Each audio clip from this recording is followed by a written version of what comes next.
It wasn't until recently that director Kelly Reinhardt came into my life, but damn am I happy she did. First Cow tells the story of a baker and a Chinese immigrant trying to find fortune in Oregon in 1886. They're both poor and both outcasts from society, and in a time where life is dirty and difficult. The odds are stacked against them for more reasons than you can count.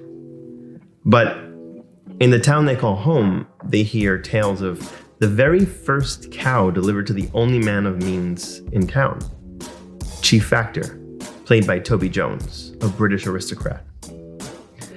Sick and tired of water and flour bread, the baker and Chinese immigrant devise a scheme to milk the cow late in the night and bake and sell oily bread with honey and cinnamon in town.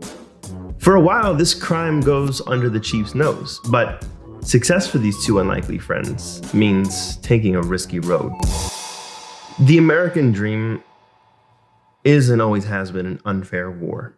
It's subdivided by our skin color and economic condition. First Cow sets itself against a backdrop contrasting the haves and have-nots. Compared to the chief, our two main characters and the rest of the town have little, if any, hope of prosperity. Crime is one of the only chances at rising above their station. They have a limited window of time before the next cows arrive to make their money and split to San Francisco, where they plan to open a hotel. There's also the Native American presence, whose land in 1886 is still in the early days of being ransacked by the newcomers. We see them scattered throughout the film, their culture still alive but limited in numbers. Some have learned to speak English and taken employment with the settlers, but since time is important in this movie, you get the sense that they don't have much more time left in the place that's rightfully theirs. First Cow is a quiet contemplation. It's as simple and down and dirty as we imagine the time period being. The atmosphere is greatly executed by the locations and minimalism and breathtaking costuming by April Napier. You get the sense that these clothes are lived in.